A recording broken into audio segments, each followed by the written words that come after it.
आपण पाहत आहात जनता न्यूज एक्सप्रेस। उपवर्गीकरण ही काय गोष्ट? उपवर्गीकरण म्हणजे समाजामध्ये विद्वेष निर्माण करण्याची सरकारची नीती आहे। उपवर्गीकरण एखाद्या जातीला सामावून घेऊन त्यांचा विकास करण्याचा त्यांचा दृष्टिकोन नाही आहे, ही नीतिमत्ता नाही आहे। तर समाजामध्ये ज्या अनुसूचित जातीचा जो वर्ग आहे या वर्गामध्ये भेद करून त्यांच्यामध्ये विद्वेष कसा निर्माण होईल अशा पद्धतीने या उपवर्गीकरणाचा घाट घातलेला आहे। हे उपवर्गीकरण निर्माण कसं झालं, कुणापासून, कशी, याला म्हणजे मूळ काय या उपवर्गीकरणाचं? याचं मूळ असं आहे, ते म्हणजे मातंग समाजाचे एक नेते होते बाबासाहेब गोखले यांनी अनेक वर्षापूर्वी 1961 जनगणना आपल्या नजरेसमोर ठेवून उपवर्गीकरण आम्हाला 8% आरक्षण द्या अशा प्रकारची मोगम मागणी केली। वास्तविक त्या मागणीमध्ये कोणताही दम नव्हता। महाराष्ट्रामध्ये मातंग, चर्मकार या आणि अन्य जातींची संख्या अतिशय मायनर आहे। महाराष्ट्रामध्ये सर्वात डॉमिनेंट जर कोणती जात असेल तर ती 37 महारी जात आहे। आपल्याला 2011ची आकडेवारी जर सांगायची म्हटलं तर 2011च्या आकडेवारीप्रमाणे केवळ अनुसूचित जातीतील एक महार जातीची संख्या 80 लाखाच्या वर आहे आणि यामध्ये 30 लाख लोक असे आहेत ज्यांना या 80 लाखामध्ये जर मिळवलं तर यांची संख्या 1,10,00,000 जाते। जे लोक धर्म बौद्ध लिहितात जनगणनेमध्ये परंतु जात लिहित नाही। हाच प्रकार 1961 ला घडला। 28,90,000 लोकांनी, धर्मांतरित बौद्धांनी भावना विवश होऊन आपला धर्म बौद्ध लिहिला परंतु जात लिहिली नाही आणि महाराष्ट्रामध्ये जे 13% आरक्षण होतं ते 13% आरक्षण कमी होऊन 6% पर्यंत आलं।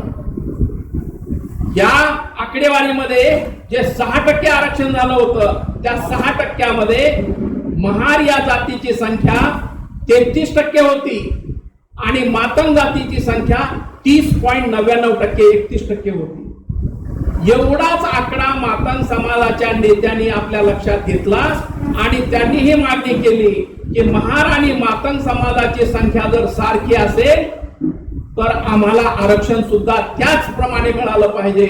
म्हणून बाबासाहेब गोखलेंनी पहिली मागणी केली, आम्हाला 8% आरक्षण द्या। हे वास्तव आहे का? पण नाहीये, कारण 28,90,000 लोक अनुसूचित जातीच्या लिस्ट मधून कमी झालेले होते। 1990 ला लढा झाला मोठा, नामांतर याचा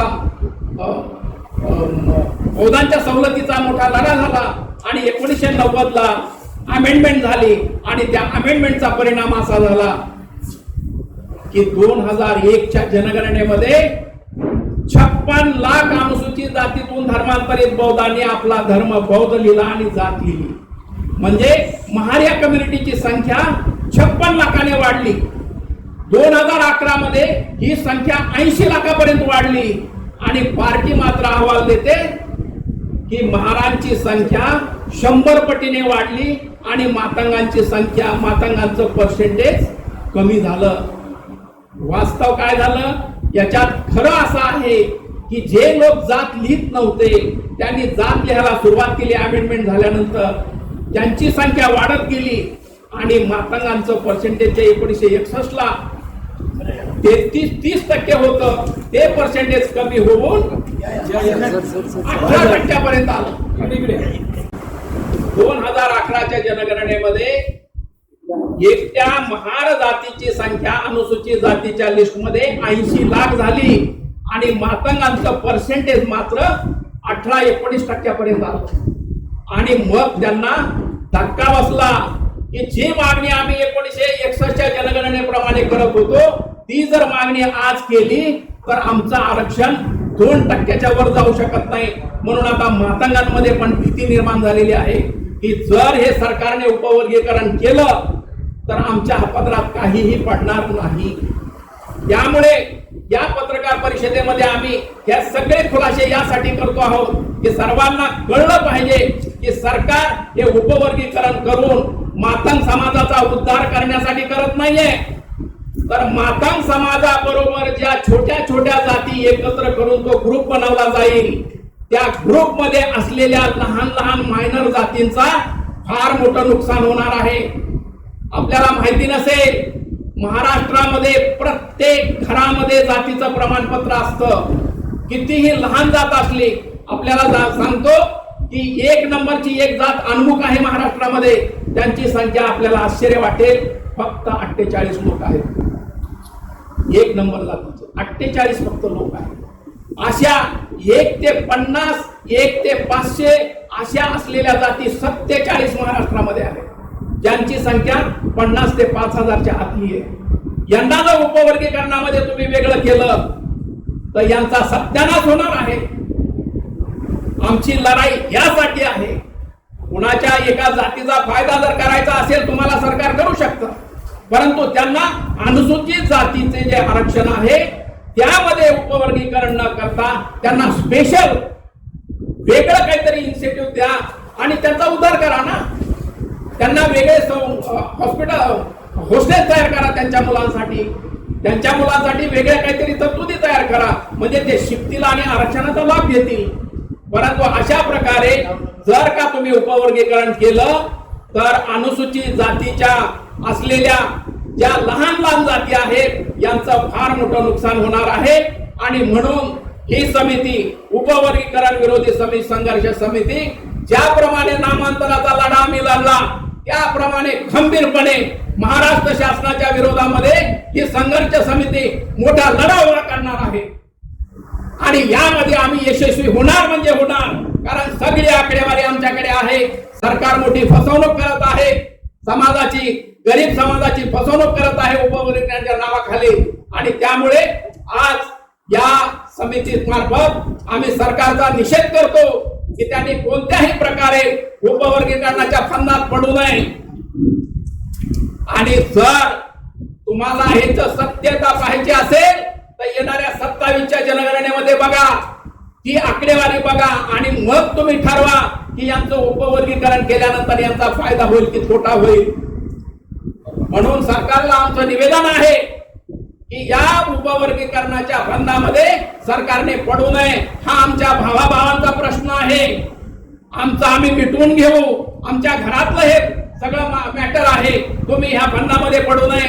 आमच्या बापांना आरक्षण दिलेलं आहे, तुम्ही दिलेलं नाही, आणि या चूटभैया नेत्यांनी कुणी दिलेलं नाहीये.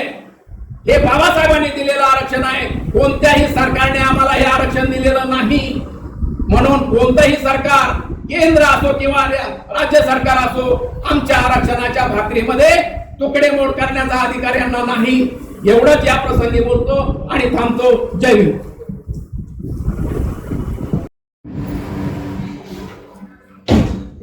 अत्यंत महत्त्वाच्या अशा विषयावर या ठिकाणी आपल्या सर्वांच्या उपस्थितीमध्ये ही पत्रकार परिषद होते. राज्यामध्ये समाजामध्ये सध्या फार सामंजस्याचं वातावरण असताना विनाकारण या वातावरणामध्ये मिठाचे खडे टाकण्याचा प्रयत्न शासनाकडूनच होतोय असं म्हटलं तरी या ठिकाणी वावगं होणार नाही. आपण जरा 7-8 महिने, 1 वर्षभर मागे जाऊया. मागे सुद्धा मराठा समाज आणि ओबीसी समाज याच्यामध्ये किती प्रचंड संघर्ष झाला आणि ओबीसी समाजाचं सर्वच आरक्षण किंवा त्यांचं फार मोठं नुकसान झालं. त्यांचं आरक्षणच जवळजवळ संपवून टाकलं. आज मराठा समाजाचेच लोक ओबीसीच्या नावावर सर्व राजकीय आरक्षणाचा लाभ घेत आहेत की जो यापूर्वी ओबीसीच्या सर्टिफिकेटच्या आधारावर मिळत होता. आता तशा तऱ्हेचं सर्टिफिकेट मराठा समाजातल्याच लोकांना मिळायला लागल्यामुळं ओबीसी समाजावर टोकाचा अन्याय झाला. आणि दोन्ही समाजामध्ये फार वैरत्वाच्या भावनेने जी भिंत उभी राहिलेली आहे ती आता कधी पडेल, कधी पुन्हा समाजामध्ये एकोपा निर्माण होईल, हा थोडा संशोधनाचाच विषय आहे.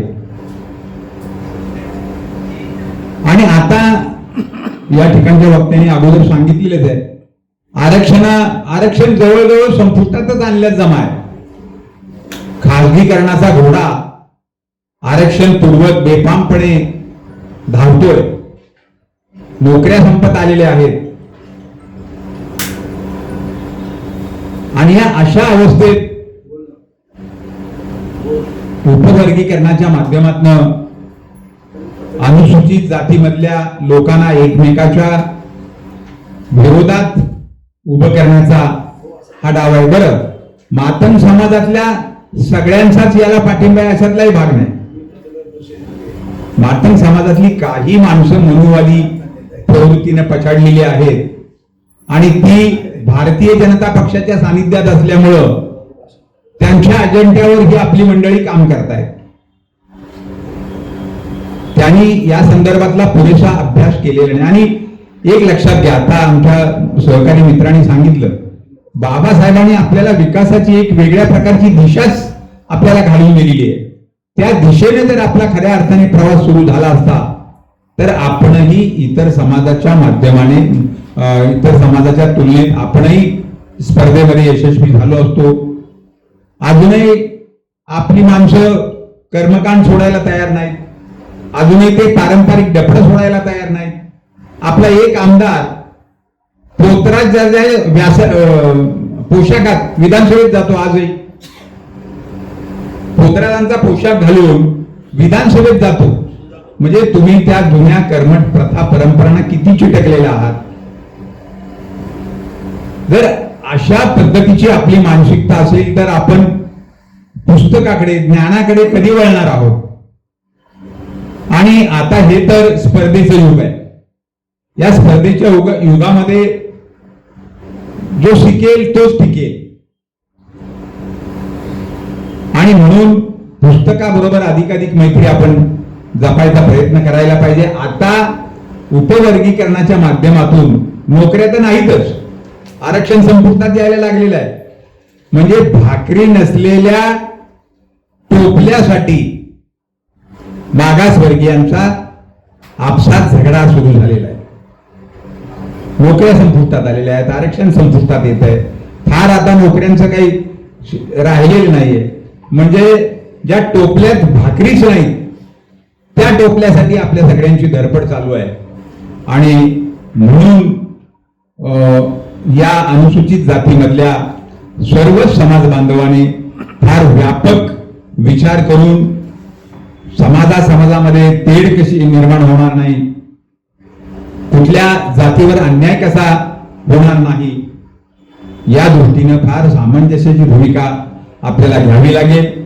नाहीतर आपण सर्वांनी आपसामध्ये भांडलं पाहिजे, एकमेकाची डोकी फोडली पाहिजेत, एकमेकाच्या विरोधात उभं राहिलं पाहिजे असं काही लोकांना आजही वाटतंयच.